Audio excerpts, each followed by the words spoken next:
Thank you, sir. Briefly introduce yourself, Mohit. Thank you, sir, for giving this opportunity to me. Myself, Mohit Kumar. I am basically hails from a well-known, well-developed village, Singhani, in Bhiwani district of Haryana. I pursued my graduation in Bachelor of Science from Mahasi Dyanan University, Rohtak. I recently completed my degree in Bachelor of Education from Chaudhary Banjalal University. Okay. You are from Haryana. Yes, sir. Okay. Who is currently the governor of Haryana? Sir, Sri Bhattacharya Dattatreya. And who is CM of Haryana? Sri Manohar Lal Khattar. Okay. What about your hobbies? Sir, I would like to play chess when I got spare time. Okay. We are here for the interview of IB ACIO 2. Yes. What do you know about IB? Sir, IB is a intelligence agency which deals with internal security of our country, India. It's basically include intelligence gathering, counterintelligence, and VIP security. It was established on 23rd December 1887 by British. After that, it got changed name many times, like Indian Political Intelligence in. What is internal security means? Internal security means any security issues related with the country within the boundary of country. Okay. Who is currently the Attorney General of India? Attorney General of India is now Sri K.K. Venugopal. Okay. You are reading daily newspaper? Yes, sir. कल कुछ हुआ है कहीं पे blast वगैरह हुआ है Yes. North east में? यस सर, कहाँ पे? नागालैंड में। और बेसिकली हमारी असम राइफल्स को इंटेलिजेंस एजेंसी के थ्रू एक इनपुट मिला था कि बॉर्डर पार से एनएससीएन ग्रुप और निक्की से दूसरा ग्रुप वो आ रहे हैं, हमला करने की फिराक में थे, इसलिए वहाँ पर घात लगाए बैठे थे हमारी आर्मी। लेकिन गलती से एक जो ट्रक पहले से आ रहा था विलेजर्स को लेकर, जो माइन वर्कर थे उनको लेकर एक ट्रक आ रहा था, लेकिन आर्मी ने मिस इंटरप्रेट करके उनके ऊपर फायरिंग स्टार्ट कर दी। फायरिंग में 5-6 लोग मारे गए और 6 इंजर हो गए।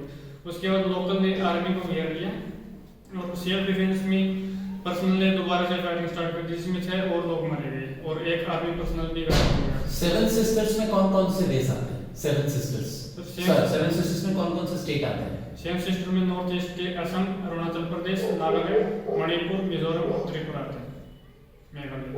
ओके। मुझे बताइए व्हाट इज आर्टिकल 370? आर्टिकल 370 अब हट चुका है। ये बेसिकली जम्मू कश्मीर को एक स्पेशल स्टेटस का दर्जा देता था। इसमें यह था कि भारत का संविधान डायरेक्टली जम्मू कश्मीर पर लागू नहीं होगा, वो अपना संविधान खुद बना सकते हैं और उनकी ड्यूल सिटीजनशिप और बहुत से ज़्यादा प्रावधान दिए गए थे, स्पेशल प्रोविजंस थे जो बाकी किसी स्टेट्स को नहीं अवेलेबल थे। आपका नाम मोहित है। जी सर। अपने नाम से फेमस कोई भी पर्सनालिटी?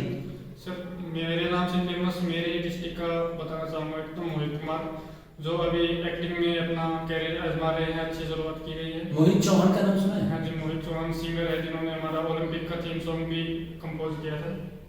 सर, आपने graduation government college of Bhiwani जी सर। वहाँ से की पीसीएम में। जी सर। कौन कौन सब्जेक्ट थे आपकी केमिस्ट्री में? केमिस्ट्री कौन कौन से में आपके चैप्टर्स हैं केमिस्ट्री में? चैप्टर में सर सॉलिड स्टेट्स, सॉल्यूशंस और ऑर्गेनिक में ये अल्कोहल, फिनॉल, ईथर। अल्कोहल का फॉर्मूला क्या होता है? Sir ROH, where R is any methyl group, any alkyl group। और मिथाइल अल्कोहल का? CH3OH। What is the basic difference between methyl alcohol and methyl alcohol? Sir, methyl alcohol में एक carbon chain होती है, जबकि इथाइल अल्कोहल में carbon के 2 atom होते हैं। इथाइल अल्कोहल को इथेनॉल बोलते हैं, जो बेसिकली पीन उसमें शराब के काम में आता है और केमिस्ट्री लाइन में जो मेनली अल्कोहल यूज होता है वो मोस्टली इथेनॉल होता है। What is methylic spirit? Yes, Methylic spirit. sir, I am not fully aware of it, but I think it is used in burners। Okay, और कैसे बनता है ये पता है आपको? नहीं sir. Esterification? Esterification is a process to form ester। Okay, किस किस के बीच में रिएक्शन होती है? Sir, not fully। ठीक है, फिर आपने बीएड किया है जी सर। तो फिर आप टीचिंग लाइन में क्यों नहीं गए? सर, टीचिंग मेरे को पढ़ाना अच्छा लगता है, मैं अच्छा पढ़ा भी लेता हूँ, लेकिन जब मेरे पास 2 ऑप्शन होंगे तो I will choose to better. तो IB के प्रति मेरा झुकाव ज़्यादा है, क्योंकि ये मेरे स्किल्स को एक्सप्लोर करने में काम आएगा। पूरे देश में हर कोने तक जाने का मेरे को मौका देता है सब्जेक्ट। खुद ही कह रहे हो आपकी हॉबी जो है, आपकी स्किल जो है वो पढ़ाने में काफ़ी अच्छी है। जी सर। फिर आप एक टाइम पे आईबी को भी सिलेक्ट करना चाहते हो। आईबी और एक टीचिंग का प्लेटफॉर्म जो है वो दो अलग अलग गोल्स हैं। अलग अलग गोल हो सकते हैं सर, लेकिन टीचिंग में मैं इनडायरेक्ट सर्व करूँगा देश को, मैं बच्चों को पढ़ाऊंगा, फिर वो जाके देश को सर्व करेंगे। लेकिन आईबी में डायरेक्ट देश को सर्व कर सकता हूँ। दूसरी तरफ मैंने टीचिंग के दौरान, बीएड के दौरान जो साइकोलॉजिकल चीज़ें हैं, जो कुछ पढ़ा है, उन कामों को मैं आईबी में इंटेलिजेंस गैदरिंग के दौरान काम में ले सकता हूँ। क्योंकि बीएड में मोस्टली पढ़ाया जाता है कि कम्युनिटी में कैसे डील किया जाता है, कैसे उनको साइकोलॉजिकल इफेक्ट्स क्या क्या होते हैं, तो वो मेरे को इंटेल गैदरिंग में और कोऑर्डिनेशन बनाने में कहीं भी सोसाइटी में काम आएंगे। ओके, आपको पता है ये आईबी फील्ड वर्क है, जी सर। आप में क्या लीडरशिप क्वालिटी है जो कि आप यहाँ यूटिलाइज करेंगे? Leadership quality sir, leadership quality college के दौरान मैं सीआर रहा हूँ सर, पॉलिटिकल में भी। तो मैं ये सोचता हूँ कि मैं उनको इन्फ्लुएंस भी कर सकता हूँ और उनके इश्यूज को उठाकर भी आगे चल सकता हूँ सर। किस तरह से पॉलिटिकली इन्वॉल्व थे आप कॉलेज में? सर कॉलेज में 2019 में इलेक्शन में इलेक्शन हुए थे हरियाणा में, जो काफ़ी टाइम से बंद थे। उसमें ये इनडायरेक्ट चुनाव हुए थे। पहले बच्चे सीआर को चुनेंगे, सीआर फिर अपना एक किस पोस्ट पे जाएंगे? मैं सीआर के लिए था। अच्छा, ठीक है। तो फिर आप आगे के लिए क्या सोचा आपने? सर आगे सीट रिजर्व थी सर, कास्ट की वजह से मैं जनरल था, सीट रिजर्व। Okay okay. अभी आपने बोला कि आप डायरेक्टली देश को सर्व करना चाहते हो। जी सर। आप सामान खरीदते हो, कोई भी गुड्स खरीदते हो मार्केट से, आप टैक्स पे करते हो, जी सर। आप डायरेक्टली सर्व कर रहे हो। जी सर। तो डायरेक्ट और इनडायरेक्ट का आपने डिफरेंशिएशन कैसे कर दिया कि क्या डायरेक्ट और क्या इनडायरेक्ट ऐसा ही है? Direct means against threats, against threats जो इंटरनल सिक्योरिटी या एक्सटर्नल सिक्योरिटी किसी को। कोई आईएएस ऑफिसर है, वो थ्रेट्स के बेस में काम नहीं करता, उसका काम है सोसाइटी के वेलफेयर के लिए काम करना। जी सर। तो क्या वो डायरेक्ट है या इनडायरेक्ट? सर डायरेक्ट तो है, लेकिन वो डायरेक्ट है जैसे जो समाज के अंदर भी बहुत सारे इश्यूज होते हैं, वो उनसे डायरेक्ट डील करते हैं, वो डायरेक्ट पब्लिक डीलिंग में आते हैं। लेकिन इंटेलिजेंस से डायरेक्ट बेसिक पब्लिक मैं आपको डीलिंग की बात नहीं कर रहा, मैं कह रहा हूँ कि आपने एक डेफिनेशन अपने आप से क्रिएट कर ली कि what is direct and what is indirect. तो मैं पूछ रहा हूँ बाइफरकेशन कैसे किया कि ये डायरेक्ट और ये इनडायरेक्ट कहा जाएगा? सर अगर मैं किसी को पढ़ा रहा हूँ या मैं किसी को कर रहा हूँ, अगर वो जाके आगे और दोबारा से किसी सर्व करे तो मैं उसको इनडायरेक्ट मानूंगा। अच्छा, और डायरेक्ट में आप आईडी को ले लेंगे सर? क्योंकि आप तो डायरेक्ट जाके किसी राष्ट्रपति से बात करेंगे नहीं, Yes. आपको तो इनपुट्स मिलेंगे और आपको इनपुट्स के बेसिस पे थ्रेट्स एलिमिनेट करने हैं या जो भी मैनिपुलेशन में कॉम्प्रोमाइज करने हैं। Yes. वहाँ भी तो आप डायरेक्ट ही कर रहे हैं मेरे ख्याल से। सर लेकिन मैं पब्लिक डीलिंग डायरेक्ट कर रहा हूँ पब्लिक डीलिंग कहाँ कर रहे हैं आप? सर। इंटेल गैदरिंग के दौरान पब्लिक डीलिंग होती क्या है? पब्लिक के साथ डील करना, उनके साथ कम्युनिकेट करना, उनके साथ ये जो कम्युनिकेशन की है सर कई बार मेरा मानना है कि जैसे कुछ इंटेल गैदरिंग के लिए कम्युनिकेशन जरूरी है सर। अगर आप या तो फिर टेक्नोलॉजी से जाइए, साइबर सर्वेलेंस वगैरह के साथ, या फिर कई जगह ऐसे होते हैं कि पड़ोसियों से या फिर बाकी जो लोग हैं उनसे इनपुट लेने होते हैं। चलिए ठीक है, कोई बात नहीं। साइबर क्राइम क्या होता है? What is cyber crime? Cyber crime related है to cyber space of any country.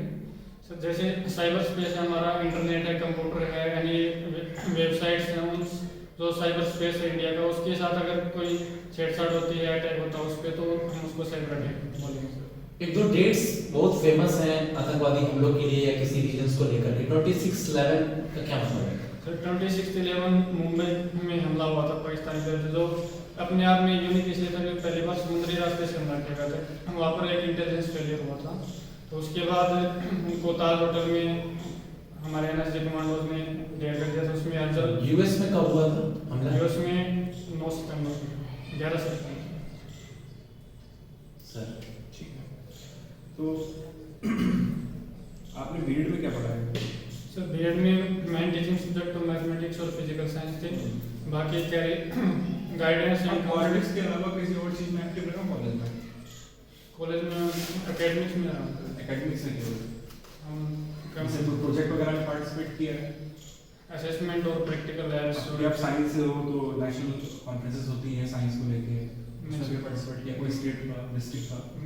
अच्छा, एकेडमिक्स में भी आप पढ़ाई के बारे में बात कर रहे हो? हम पढ़ाई और प्रैक्टिकल लैब। अच्छा, तो आपने और कोई एक्स्ट्रा करिकुलर एक्टिविटीज में पार्टिसिपेट नहीं किया?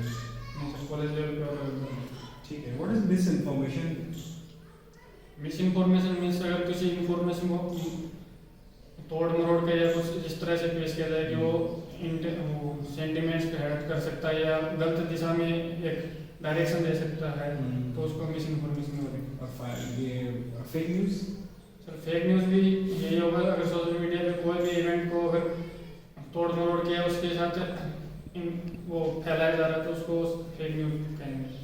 अभी यूक्रेन को लेके, यूक्रेन जानते हैं कहाँ है? यूक्रेन सर रशिया, पोलैंड और ब्रुसेल्स के बॉर्डर यूक्रेन को लेके कंट्रोवर्सी चल रही है दो स्टेट के बीच में। यूक्रेन और रशिया के बीच चल रही है।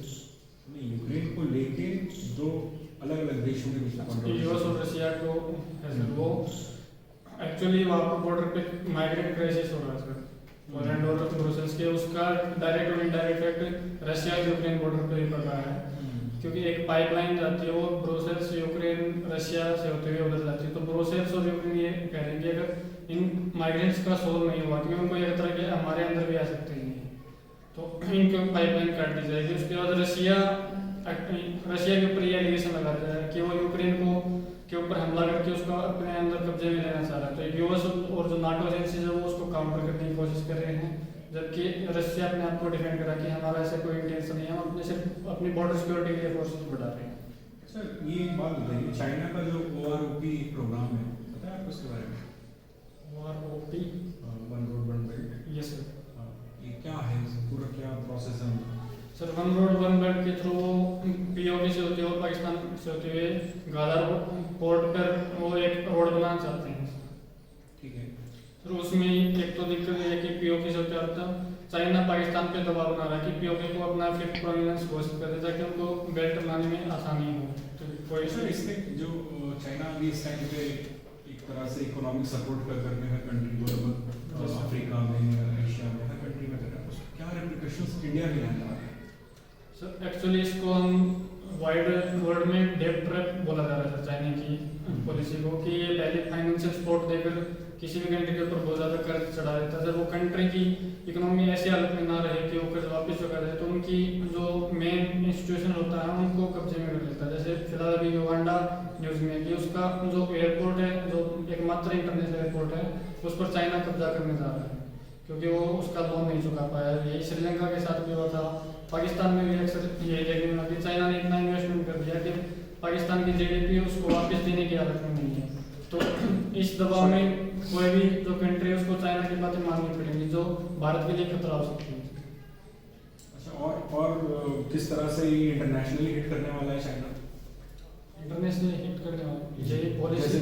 जैसे जैसे इंडिया को लेकर रिप्रिकॉशंस हैं, ये इंडिया एशिया में इंडिया एक दबदबा चल रहा था, वो थोड़ा सा कहीं न्यूट्रलाइज हो रहा है चाइना की वजह से।